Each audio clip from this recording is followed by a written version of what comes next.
सब चुगते ज्ञान के मोती। ओम शांति। आज प्यारे बाप दादा के अनमोल मधुर महावाक्य हैं 23/1/2025। आज की मुरली के सार में ज्ञान सागर बाबा ने विशेष सेवा पर अटेंशन दिलाते हुए कहा कि सबको समझाना है कि परमात्मा बाप आत्माओं को कहते हैं, मुझ एक बाप को याद करो। बस 2 बातें याद कर लो। एक तो बाप को याद करना है, दूसरा सृष्टि चक्र को याद करना है। मुख्य यही समझानी है। और बाबा कहे यह भी सबको समझाना है कि भगवान है ऊंच ते ऊंच, वह कहते हैं मुझे याद करो। यही वशीकरण मंत्र है। एक बाप को याद करने से ही विक्रम विनाश होंगे और विष्णुपुरी में चले जाएंगे। फिर और नशे में रहकर सेवा करने के लिए कहा कि भगवान अभी पुरुषोत्तम संगम युग पर आकर हमें पढ़ाते हैं, पुरुषों में मनुष्यों में उत्तम बनाते हैं, अर्थात संगम पर पढ़ाकर मनुष्य से देवता बनाते हैं। तो बच्चों को यह सुनकर कितना खुशी होनी चाहिए। सुनकर फिर दूसरों को सुनाने में और खुशी होती है। और कहा सर्विस करने वालों को ही सच्चे ब्राह्मण कहेंगे। तो बाबा कहे तुम्हारे कच्छ में बगल में है सच्ची गीता, तो तुम्हें सच्ची गीता सबको सुनानी है। और कहा तुम्हें नशा रहे कि हम सच्चे रूहानी ब्राह्मण हैं। बाबा कहे सर्विस तो ढेर है, शाम को 5 बजे छुट्टी मिलती है, लिस्ट में नोट कर देना चाहिए, आज यहाँ यहाँ जाना है। बाबा सेवा की युक्तियाँ तो बताते रहते हैं। और बाबा कहे बच्चों को बहुत खुशी रहनी चाहिए, और बहुत खुशी भी उनको रहेंगी जो सारा दिन सर्विस करते रहेंगे। लास्ट में फिर और सेवा के लिए कहा कि बच्चों को हनुमान मिसल जहाँ भी सत्संग आदि होता है तो जुतियों में जाकर अर्थात पीछे पीछे बैठकर सत्संग सुनना चाहिए। फिर तुमको जब चांस मिलता है तो उनको समझाना है, बहुतों की सेवा करनी है। और बाबा कहे सर्विस में सफलता तब मिलेंगी जब ज्ञान की पॉइंट्स बुद्धि में होंगी, ज्ञान में मस्त होंगे, ज्ञान का मनन चिंतन चलता रहेगा। और साथ में कहा तुम्हें राजाई करनी है तो प्रजा भी बनानी है। सुनते हैं प्यारे बाप दादा के अनमोल मधुर महावाक्य। आज बाबा कहे मीठे बच्चे, मुख्य 2 बातें सबको समझानी है। एक तो बाप को याद करो, दूसरा 84 के चक्र को जानो, फिर सब प्रश्न समाप्त हो जाएंगे। मीठे बच्चे, मुख्य 2 बातें सबको समझानी है। एक तो बाप को याद करो, दूसरा 84 के चक्र को जानो, फिर सब प्रश्न समाप्त हो जाएंगे। आज मुरली से प्रश्न है, बाप की महिमा में कौन से शब्द आते हैं जो श्री कृष्ण की महिमा में नहीं? उत्तर में बाबा कहे वृक्षपति एक शिव बाबा है, श्री कृष्ण को वृक्षपति नहीं कहेंगे। पिताओं का पिता व पतियों का पति एक निराकार शिव बाबा को कहा जाता है, श्री कृष्ण को नहीं। दोनों की महिमा अलग अलग स्पष्ट करो। मुरली से दूसरा प्रश्न है, तुम बच्चे गांव-गांव में कौन सा ढिंडोरा पिटवा दो? उत्तर में बाबा कहे गांव-गांव में ढिंडोरा पिटवा दो कि मनुष्य से देवता, नरकवासी से स्वर्गवासी कैसे बन सकते हो, आकर समझो। स्थापना विनाश कैसे होता है, आकर समझो। आज मुरली में गीत बजा, तुम ही हो माता पिता तुम ही हो बंधु सखा तुम ही हो साथी, तुम ही सहारा, तुम ही मम देव देवा। ओम शांति। इस गीत के पिछाड़ी की जो लाइन आती है, तुम ही नैया तुम ही खिवैया, यह रॉन्ग है। जिसे आपे ही पूज्य आपे ही पुजारी कहते हैं, यह भी वैसे हो जाता है। ज्ञान की चमक वाले जो होंगे, अर्थात ज्ञान की समझ ज्ञान की रोशनी वाले जो होंगे, वह जट गीत को बंद कर देंगे, क्योंकि बाप की इंसल्ट हो जाती है। तो अभी तुम बच्चों को तो नॉलेज मिली है, दूसरे मनुष्य को यह नॉलेज होती नहीं, तुमको भी अभी ही मिलती है, फिर कभी मिलती ही नहीं। गीता के भगवान की नॉलेज पुरुषोत्तम बनने की मिलती है, इतना समझते हैं, परंतु कब मिलती है, कैसे मिलती है, यह भूल गए हैं। गीता है ही धर्म स्थापना का शास्त्र, और कोई शास्त्र धर्म स्थापन अर्थ नहीं होते हैं। बाबा कहते हैं एक गीता ज्ञान से ही सत धर्म की स्थापना होती है। यह गायन है और कोई शास्त्रों के लिए नहीं। शास्त्र अर्थ भी भारत में ही काम में आते हैं। सर्व शास्त्रमय शिरोमणि है ही गीता। बाकी वह सब धर्म तो है ही पीछे आने वाले, उनको शिरोमणि नहीं कहेंगे। शिरोमणि है ही गीता। बच्चे जानते हैं वृक्षपति एक शिव बाबा है, वह हमारा बाप है। पति भी है तो सबका पिता भी है। उनको पतियों का पति, पिताओं का पिता कहा जाता है। गीत में भी बाबा ने कहा ना, आप ही सर्वे सर्वा हो। तो बाबा कहे यह महिमा एक निराकार की गाई जाती है। श्री कृष्ण की और निराकार बाप की महिमा की भेंट की जाती है। श्री कृष्ण तो है ही नई दुनिया का प्रिंस, वह फिर पुरानी दुनिया में संगम युग पर राजयोग कैसे सिखलाएंगे। अब बच्चे समझते हैं हमको भगवान पढ़ा रहे हैं। तुम पढ़कर यह देवी देवता बनते हो, पीछे फिर यह ज्ञान चलता नहीं, प्रायः लोप हो जाता है। बाकी आटे में लून यानी चित्र जाकर बचते हैं। बाबा कहते हैं बाकी सब ज्ञान तो लुप्त हो जाता है, लेकिन देवी देवताओं के चित्र रह जाते हैं, जिसको कहा जाएगा आटे में लून बराबर रहता है। कुछ सत्यता रहती है। वास्तव में कोई का चित्र यथार्थ तो है नहीं। पहले पहले बाप का परिचय मिल जाएगा तो तुम कहेंगे यह तो भगवान समझाते हैं, वह तो स्वतः ही बताएंगे। तुम प्रश्न क्या पूछेंगे, पहले बाप को तो जानो। बाबा कहे बाबा को पहचान लो तो बाकी सारे प्रश्न समाप्त हो जाएंगे, क्योंकि बाबा आते हैं तो सारा ज्ञान बच्चों को देते हैं, जिससे कोई प्रश्न रहता ही नहीं। बाप आत्माओं को कहते हैं मुझे याद करो, बस 2 बातें याद कर लो। बाप कहते हैं मुझे याद करो और 84 के चक्र को याद करो। बस यह 2 मुख्य बातें ही समझानी है। बाप कहते हैं तुम अपने जन्मों को नहीं जानते हो। ब्राह्मण बच्चों को ही कहते हैं और तो कोई समझ भी न सके। प्रदर्शनी में देखो कितनी भीड़ लग जाती है। समझते हैं इतने मनुष्य जाते हैं तो जरूर कुछ देखने की चीज है, घुस पड़ते हैं। एक एक को बैठ समझाए तो भी मुख थक जाए, तब क्या करना चाहिए। बाबा कहते हैं ऐसी सिचुएशन में क्या करना चाहिए। प्रदर्शनी मास भर चलती रहे तो कह सकते हैं आज भीड़ है, कल परसों आना। सो भी जिसको पढ़ाई की चाहना है अथवा मनुष्य से देवता बनना चाहते हैं, उनको समझाना है।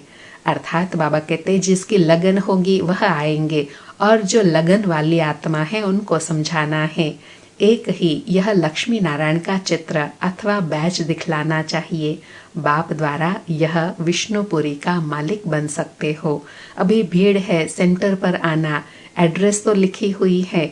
बाकी ऐसे नहीं कहेंगे कि यह स्वर्ग है, यह नर्क है। इससे मनुष्य क्या समझेंगे, टाइम वेस्ट हो जाता है। बाबा कहे प्रदर्शनी में तो सार में ही समझाना होता है, बाकी डिटेल में तो सेंटर पर आने से समझ में आएगा। ऐसे तो पहचान भी नहीं सकते यह बड़ा आदमी है, साहूकार है या गरीब है। आजकल ड्रेस आदि ऐसे पहनते हैं जो कोई भी समझ ना सके। पहले पहले तो बाप का परिचय देना है। बाप स्वर्ग की स्थापना करने वाले हैं, अब यह बनना है। बाबा कहते हैं पहले तो यह क्लियर करना है कि भगवान आकर स्वर्ग की रचना करते हैं और मनुष्य से देवता बनाते हैं। यह एम ऑब्जेक्ट खड़ी है, लक्ष्मी नारायण का चित्र। बाप कहते हैं ऊंचते ऊंच मैं हूँ, मुझे याद करो। यह वशीकरण मंत्र है। बाबा कहते हैं याद ही मन को वश करने वाला वशीकरण मंत्र है। बाप कहते हैं माम एकम याद करो, अर्थात मन ही मन मुझ एक बाप को याद करो तो तुम्हारे विक्रम विनाश होंगे और विष्णुपुरी में आ जाएंगे। इतना तो जरूर समझाना चाहिए। 8-10 रोज प्रदर्शनी को रखना चाहिए। बाबा कहे प्रदर्शनी में आते हैं तो इतना जरूर समझाना चाहिए कि एक बाबा को याद करना है तो विक्रम विनाश होंगे और लक्ष्य को याद करने से राजधानी में आ जाएंगे। तुम गांव गांव में ढिंडोरा पिटवा दो कि मनुष्य से देवता, नरकवासी से स्वर्गवासी कैसे बन सकते हो, आकर समझो। स्थापना विनाश कैसे होता है, आकर समझो। युक्तियां बहुत हैं। बाबा कहे समझाने की युक्तियां बहुत हैं। तुम बच्चे जानते हो सतयुग और कलयुग में रात दिन का फर्क है। ब्रह्मा का दिन और ब्रह्मा की रात कहा जाता है। ब्रह्मा का दिन सो विष्णु का, विष्णु का सो ब्रह्मा का, बात एक ही है। ब्रह्मा के भी 84 जन्म, विष्णु के भी 84 जन्म, सिर्फ इस लीप जन्म का फर्क पड़ जाता है। यह बातें बुद्धि में बिठानी होती हैं। धारणा नहीं होंगी तो किसी को समझा कैसे सकेंगे। यह समझाना तो बहुत सहज है। सिर्फ लक्ष्मी नारायण के चित्र के आगे ही यह पॉइंट सुनाओ। बाप द्वारा यह पद पाना है। नर्क का विनाश सामने खड़ा है। वो लोग तो अपनी मानव मत ही सुनाएंगे। यहाँ तो है ईश्वरीय मत, जो हम आत्माओं को ईश्वर से मिली है। निराकार आत्माओं को निराकार परमात्मा की मत मिलती है। बाबा कहे ऐसे क्लियर करना है कि हम आत्माओं को परमात्मा की मत मिलती है, जिससे हम मनुष्य से देवता बनते हैं। बाकी सब है मानव मत। रात दिन का फर्क है ना। सन्यासी उदासी आदि कोई भी तो दे न सके। ईश्वरीय मत एक ही बार मिलती है। जब ईश्वर आते हैं तो उनकी मत से हम यह देवता लक्ष्मी नारायण बनते हैं। वह आते ही है देवी देवता धर्म की स्थापना करने। यह पॉइंट्स धारण करनी चाहिए जो समय पर काम में आए। मुख्य बात थोड़े में ही समझाई तो भी काफी है। एक लक्ष्मी नारायण के चित्र पर समझाना भी काफी है। यह है एम ऑब्जेक्ट का चित्र। भगवान ने यह नई दुनिया रची है। भगवान ने ही पुरुषोत्तम संगम युग पर इन्हों को पढ़ाया था। इस पुरुषोत्तम युग का किसी को पता नहीं है, तो बच्चों को यह सब बातें सुनकर कितना खुश होना चाहिए। बाबा कहे बच्चों को कितनी खुशी होनी चाहिए कि भगवान हमें आकर पढ़ाते हैं, जो दुनिया में कोई भी नहीं जानते। सुनकर फिर सुनाने में और ही खुशी होती है। सर्विस करने वालों को ही ब्राह्मण कहेंगे। तुम्हारे कच्छ अर्थात बगल में बुद्धि में है सच्ची गीता। ब्राह्मणों में भी नंबरवार होते हैं ना। कोई ब्राह्मण तो बहुत नामी ग्रामी होते हैं, बहुत कमाई करते हैं। कोई को तो खाने के लिए भी मुश्किल मिलेगा। कोई ब्राह्मण तो लखपति होते हैं। बड़ी खुशी से नशे से कहते हैं हम ब्राह्मण कुल के हैं। सच्चे सच्चे ब्राह्मण कुल का तो पता ही नहीं है, क्योंकि बाबा कहते सच्चे ब्राह्मण तो तभी होते हैं जब प्रजापिता ब्रह्मा यहाँ पर होते हैं। ब्राह्मण उत्तम माने जाते हैं, तब तो ब्राह्मणों को खिलाते हैं। देवता क्षत्रिय व वैश्य शूद्र धर्म वालों को कभी खिलाएंगे नहीं, ब्राह्मणों को ही खिलाते हैं। इसलिए बाबा कहते हैं तुम ब्राह्मणों को अच्छी रीति समझाओ। अर्थात बाबा कहते हैं ब्राह्मण माननीय होते हैं, इसलिए उनको तो बाबा का परिचय जरूर देना है। ब्राह्मणों का भी संगठन होता है, उनकी जांच कर चले जाना चाहिए। ब्राह्मण तो प्रजापिता ब्रह्मा के संतान होने चाहिए। हम उनकी संतान हैं। ब्रह्मा किसका बच्चा है वह भी समझाना चाहिए। जांच करनी चाहिए कि कहाँ कहाँ उन्हों के संगठन होते हैं। तुम बहुतों का कल्याण कर सकते हो। वानप्रस्थ स्त्रियों की भी सभा होती है। बाबा को कोई समाचार थोड़े ही देते हैं कि हम कहाँ कहाँ गए। सारा जंगल भरा हुआ है, अर्थात सारी दुनिया में बहुत सारे मनुष्य हैं जिनको हम बाबा का परिचय दे सकते हैं। तुम जहाँ जाओ शिकार कर आएंगे, प्रजा बनाकर आएंगे, राजा भी बना सकते हो, अर्थात वारिस भी बना सकते हो। सर्विस तो ढेर है। शाम को 5 बजे छुट्टी मिलती है। लिस्ट में नोट कर देना चाहिए आज यहाँ यहाँ जाना है। बाबा युक्तियाँ तो बहुत बताते रहते हैं। बाबा कहे बच्चे सेवा के लिए तैयार हो तो बाबा युक्तियाँ तो कितनी बताते रहते हैं, जिससे अपना भी पद ऊंचा होता है और अनेक आत्माओं की सर्विस भी होती है। बाबा बच्चों से ही बात करते हैं। यह पक्का निश्चय चाहिए कि मैं आत्मा हूँ।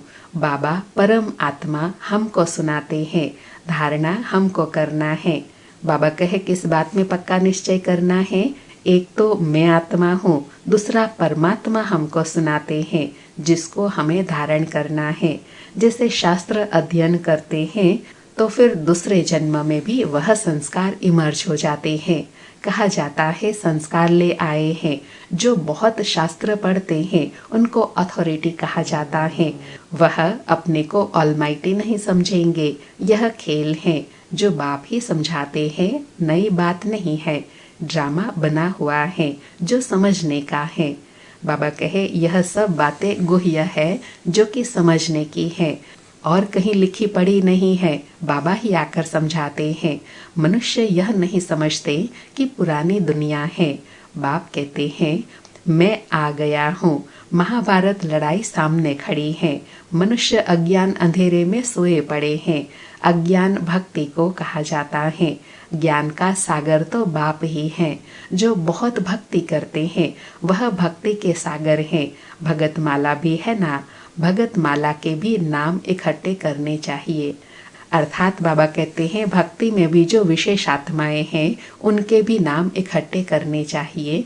बाबा कहे भगत माला द्वापर से कलयुग तक ही होंगी। बच्चों को बहुत खुशी होनी चाहिए। किस बात की? कि हम बाबा के बच्चे हैं। बाबा कहे बहुत खुशी उनको होंगी जो सारा दिन सर्विस करते रहेंगे। बाबा ने समझाया है माला तो बहुत लंबी होती है, हजारों की संख्या में, जिसको कोई कहां से खींचते हैं। कुछ तो होगा ना जो इतनी बड़ी माला बनाई है। बाबा कहे माला जो इतनी बड़ी बनाई हुई है, जिसकी मान्यता भी है और विशेष दिन पर उसकी पूजा भी होती है, तो कोई तो बात है ना जिसकी माला बनी हुई है। मुख से राम राम कहते रहते हैं। यह भी पूछना पड़े किसको राम राम कह याद करते हो?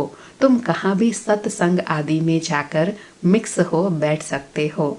हनुमान का मिसाल है ना, जहाँ सत्संग होता था वहाँ जुत्तियों में जाकर बैठता था।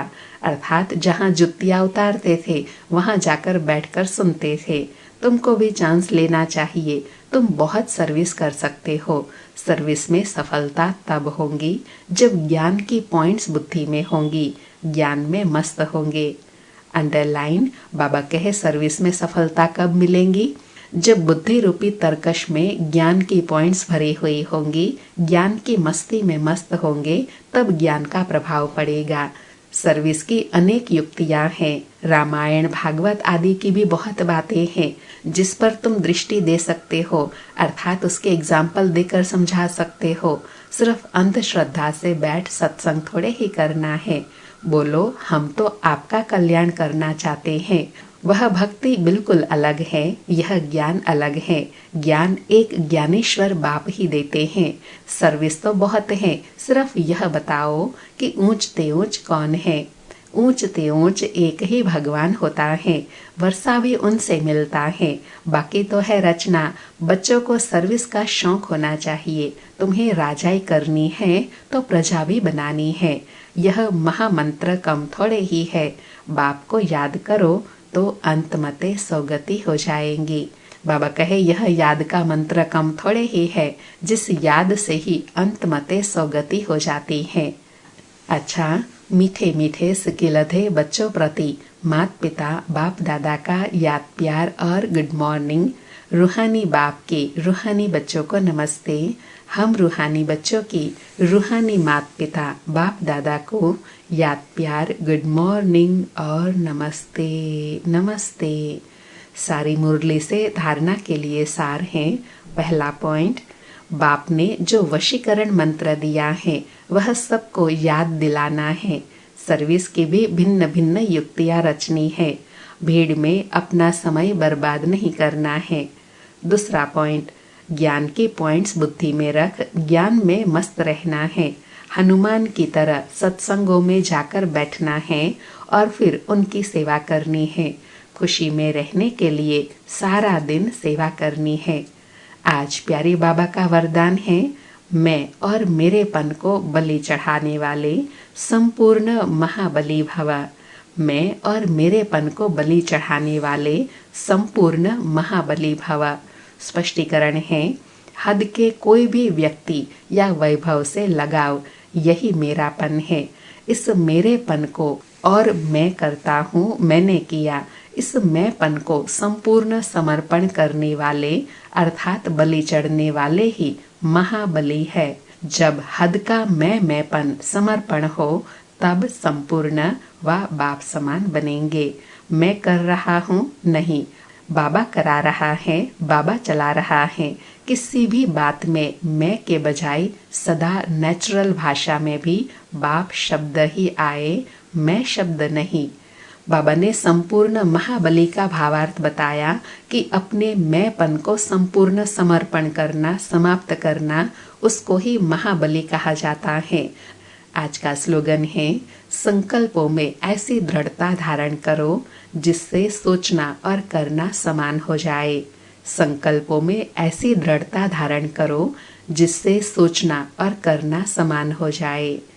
आज विशेष पुरुषार्थ का लक्ष्य है, अपनी शक्तिशाली मनसा द्वारा सकाश देने की सेवा करो। बाबा कहे, समय प्रमाण अब मनसा सेवा और वाचा की इकट्ठी सेवा करो। लेकिन वाचा सेवा सहज है, मनसा सेवा में अटेंशन देने की बात है। इसलिए सर्व आत्माओं के प्रति मनसा में शुभ भावना, शुभ कामना के संकल्प हो। बोल में मधुरता, संतुष्टता, सरलता की नवीनता हो तो सहज सफलता मिलती रहेगी।